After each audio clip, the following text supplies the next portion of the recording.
Okay, so we'll start off. We'll go to the next slide now. Hope you enjoyed your time in the breakout rooms. So we'll have a reading from the Bible now. I'm going to read Matthew 27, and what may be considered a very thin place and moment at the time Jesus died on the cross. So from noon until 3 in the afternoon, darkness came over all the land. And when Jesus had cried out again in a loud voice, he gave up his spirit. At that moment, the curtain of the temple was torn in two from top to bottom. The earth shook, the rocks split, and the tombs broke open. The bodies of many holy people who had died were raised to life. They came out of the tombs after Jesus' resurrection and went into the holy city and appeared to many people. When the centurion and those with him who were guarding Jesus saw the earthquake and all that had happened, they were terrified and exclaimed, "Surely he was the Son of God." So go to the next slide and over to Judy. Right, so let's just look at this a little bit more. As you can see, we're told in the reading, from noon until 3 in the afternoon, darkness came over all the land. At that moment, the curtain of the temple was torn in two from top to bottom. The earth shook, the rocks split, and the tombs broke open. Well, I don't know about you, but I've travelled, as it were, through many Holy Weeks, journeying with Jesus on his way to the cross. And each time I think it's sort of felt a bit different. And sometimes I felt that I was almost present there at Calvary on that first Good Friday. And in other years, I felt more present at other events of that very special week. So I think what I'm saying is that Jesus' passion and death can feel very different to us at different times. But having read these rather stark, strong words again, I'm reminded of a rather special Holy Week when I was back in Brighton and Hove a few years ago now, but one that I'll always remember. We'd been asked to try out worshipping in other churches, perhaps places with a slightly different tradition during that particular Holy Week. And a friend and I decided we'd go to St. Luke's, a place where we'd been before, to some pioneer events and worship. And St. Luke's that year were going to use a unique form of the Tenebrae service. Tenebrae is something that's often used during the few days before Easter, which meant that much of the service would be in darkness, stillness, and silence. We were focusing on the whole passage, of which we've just read some parts. So let's imagine a large old church, quite chilly, pretty dark anyway, with most of the seats removed to create a different atmosphere. And we were walking in the middle of Holy Week to just a little candlelit building. It felt pretty special, and there was an air of expectation. And what they did is that they narrated the story in Matthew 27 quite slowly and deliberately. And then they acted a few parts out very simply, just with 4 people. And as soon as the narrating began, the candles were extinguished very slowly. So it was getting darker and darker. And there were silent pauses between some of the verses for us to reflect and or pray. It already felt very moving. And I'm really sorry, but I can't quite portray the climax of the short service in the way that it happened that day. It's almost impossible. I'll have a go. The narrator spoke the words, "From noon until 3 in the afternoon, darkness came over all the land. And suddenly we were in total darkness and silence." And then, with impeccable timing, we heard the haunting ripping of an enormous sheet. As the narrator continued, at that moment, the curtain of the temple was torn in two from top to bottom. The timing and the drama were spot on. And it actually felt as if we'd been there at Calvary experiencing that moment for real. It was an enormously thin moment.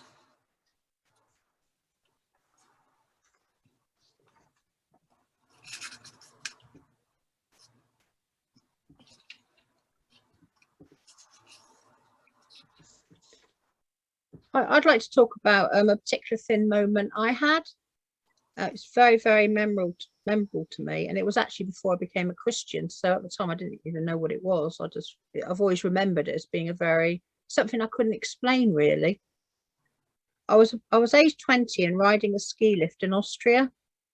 I remember the blanket of snow going on forever in the distance, the rocky peaks, the trees, and singularly so spectacular, but put together, it just became something very special. I had a feeling I just couldn't describe. And I guess because I wasn't yet a Christian, I just couldn't account for it, but it's always stuck in my mind ever since. And it kind of makes sense now. And I really think that was a thin place and moment, where the veil between the earth and the kingdom must have been thin. And for me, mountains are always quite thin, really. That experience and my feeling with mountains has actually resulted in me in spending 5 ski seasons in the Austrian Alps after that. And like now, as we as a family, when I go skiing, it just feels like I'm coming home when I first see the mountains. It's just something I just can't explain it, because we all see beautiful things, think, oh, that's look really pretty or whatever. But it's more than that. It really is more, something I can't describe. And ironically, it was actually a Christian ski holiday that planted the seeds of becoming a Christian. So I think, I don't think anybody understands exactly what a thin place is or a thin moment. It's just a total mystery. And perhaps, it's something with our senses we have at the moment, our eyes, etc. It's something we can't really understand. We don't have the senses to understand it. But we know that we're close. We're getting close. We're actually sort of feel a closeness to God. Mm-hmm. So there's an appropriate photo of mountains. I couldn't get the exact scene of where I was, unfortunately, because all my photos aren't digital from then. But it's a mountain scene. Beautiful. So put you over to Judy now, who's going to describe her experience at the Holy Land. Yes, it's strange really, because I was trying to think what could I share, that I could even begin to explain, and sort of probably what sort of deep feeling it had for me. I mean, I think I've been quite sensitive to special places probably most of my life, but for this particular one, perhaps because it was so strong, I decided this should be the one that I share with you now anyway. So there we were, Jerusalem, the holy city, a place I'd heard of all of my life, really, a place where Jesus had been so often and where he died and risen again. So this picture here shows roughly the first proper view I had of Jerusalem, looking down from the Mount of Olives, with a beautiful golden dome of the rock dominating the striking, almost unbelievable scene, because when you first get there for the first time, you keep thinking, am I really here? Is this really it? All those sorts of thoughts going through your head. And I couldn't really believe we were there. But Jerusalem is also where my cousin Marion has lived for over 40 years now. But on this first visit, she'd only been there for a relatively short while. And all I could think about really was that I was just longing to see her again. Her mum had said to me over the years, because she visited often, oh, you must go and visit. Jerusalem will change your life forever. And I was thinking, oh, yeah. But anyway, so when I was standing here that time, little did I know that later on, a place so near to that beautiful golden dome would become sketched and etched in my heart, mind and soul forever. So fast forwarding a few hours, I went off for a walk that evening through the Damascus Gate and into the darkened souk with 4 others, including our then parish priest. This was back in Brighton, who was leading our pilgrimage. It was very dark in the souk, so we couldn't see much. And so for my friend Eleanor and I, it became an opportunity to just catch up and chat as we went along and to plan what we wanted to do in the next few days. We passed through several checkpoints, already getting used to the guns held by most of the soldiers, some of whom seemed to be only in their early teens. I remember walking down a lot of steps, chatting with the others now as we watched our footsteps very carefully because there was hardly any light to see by. And what happened next is really quite hard to tell, as I don't remember why it happened, only that it did happen. I was in mid-sentence talking about something or other when I suddenly grabbed Eleanor's arm and I gasped and I said, "I feel as if I've come home." And then I burst into tears. Well, my vicar was rather concerned and said, "Well, you know where you are, don't you?" Well, I didn't, of course. And then he pointed across an enormous piazza towards a wall in the distance where he was sort of peering, oh, where can we be? It's quite dark, can't really see. But where I saw consciously for the first time the Western or the Wailing Wall. And so I cried again, and Father Trevor promised that we would visit the wall again a couple of days later. And I think we went back about 3 times eventually. And it had been an astounding moment, almost unbelievable. And I think it was several months before I could even really try to explain it. So, and going back those other times, sort of, I had the same sort of feelings, a feeling of, I'm not really quite sure. It was something so deep, and I did feel very close to God. They were really intense and just almost indescribable feelings. And then especially, you can see the mostly young ladies here, on the woman's part of the wall, because unfortunately, even now, the men and women by the Jewish tradition are segregated from each other. And I'd written some names on those little post-it notes of people I wanted to pray for, of friends and family and colleagues back home. And then I pushed them into those little cracks that you can see in the wall. And that again was I mean, even now, talking about it, I can feel it as a very, very thin moment, sort of almost making the hairs on the back of your neck stand up. But when I got back to England and thought more about the Western Wall and the moments I'd felt, I think then I started to be able to describe it in a sort of way. And the only thing I can think of is that it felt as if God was there in that place, a site which is holy to Jews, Christians and Muslims, and probably actually to a whole lot of other people who don't realise, because so many people do get this wonderful feeling there. And that God's love and his care radiates out from there. And it felt to me almost like an enormous and eternal hug.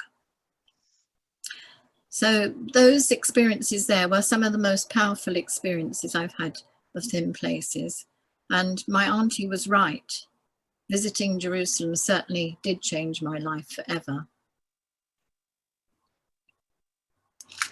And I think Karen's now going to share something with us about Holy Week.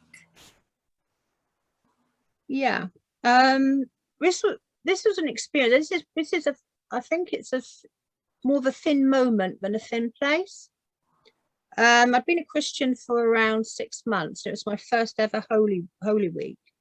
And I'd just like to share, immediately after that week, I just had to write about it.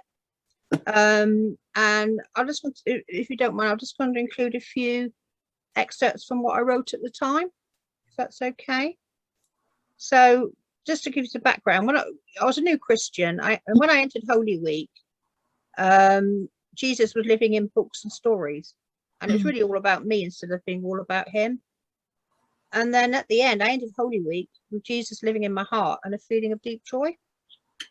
So I'll just give you a few quotes, which probably shows how I felt more than if I tried to describe it.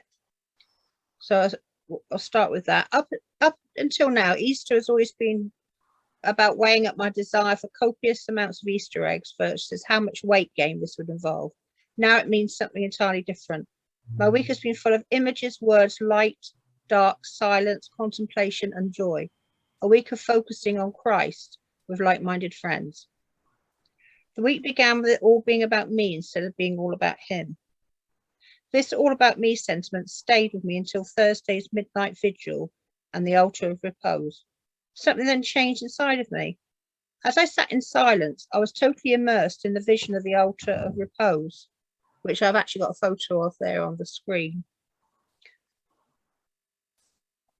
The beauty, the sadness, the dark, the light, the stillness, the movement. And then the facts then changed to feelings, and Holy Week and the crucifixion really entered my heart. Then when we came to Easter Sunday, oh, what a joy, he is risen. There was a point in the service when it was proclaimed that Christ is risen, and sunlight streamed into the church at that very moment. And my mood changed from sadness, silence, and contemplation to one of joyous celebration. That joy has stayed ever since. It was a real shift in my whole Christian journey, really. So thanks for letting me share that. I want to pass you back to Judy now. Well, thank you for sharing that, Karen, because it's a wonderful feeling. And as we say, that we do talk about thin places and thin moments, but they are also thin feelings. It's like when you feel a place rather than just look at it and say, isn't it beautiful? But as at the beginning, people often ask what we mean by a thin place. Well, Mahatma Gandhi, in his spiritual message to the world in 1931, spoke about thin places. So it's not a particularly new thing. This is what he said. There is an indefinable, mysterious power that pervades everything. I feel it, though I do not see it. It is this unseen power that makes itself felt and yet defies all proof, because it is so unlike all that I perceive through my senses. It transcends the senses. Well, thin places usually captivate our imagination, yet they almost minimize our existence. We become very small, yet we feel as if we've gained a connection and that we've become part of something larger that we can perceive. A thin place is a place where one feels that indefinable, mysterious power that Gandhi refers to. Gandhi believed and stated later in the same speech that the mysterious power he felt was God. And in a way, they say that thin places shouldn't be confused with thin moments, beautiful as and profound as they are, and important to us in other ways. But a thin place is simply that, a place where the veil is thin. A place that, and you can see some of them there, that where the place itself draws us into itself, transports us into something mysterious, yet so hard to describe. There's pictures there of Cornwall, of Iona, one with the rainbows in the Midwest of America, and then some of Karen's mountains. I don't know whether they're the exact ones. And then a desert scene just outside Jerusalem, where again there are lots and lots of thin places. Sometimes people feel that it's because it's been a place of prayer, where different things have happened, sometimes just that life has happened. But, and again, we don't all feel the same thinness in the same thin places, if you see what I mean. You know, you may go to somewhere really beautiful and really appreciate its beauty, and yet you don't feel that intense feeling that you can get in another thin place, and you think, well, why did I get that here? So it is always very mysterious. Yet once we've been in a thin place, or perhaps it's wrapped itself around us, and we've found our spirit absorbing something that we can't quite put our finger on. We can't name it or describe it. But from that moment, there's no real need for any description. We just know, and we're aware that we're feeling it. And there will be a little time later on where we can all talk a little bit more about all of this. But we just wanted to share this poem written by, she's actually an Australian lady, Christine Syme, who's lived in America for many years. And she wrote this poem about thin places. God's light shines in expected places where the veil between earth and heaven has thinned. We have seen it in darkness and light. We've heard it in laughter and fun. We have heard it in memories and song. Let it make the spirit soar within us and take flight. Let it guide us through the day and lead us through the night. Let it shine for all to see and bring us life.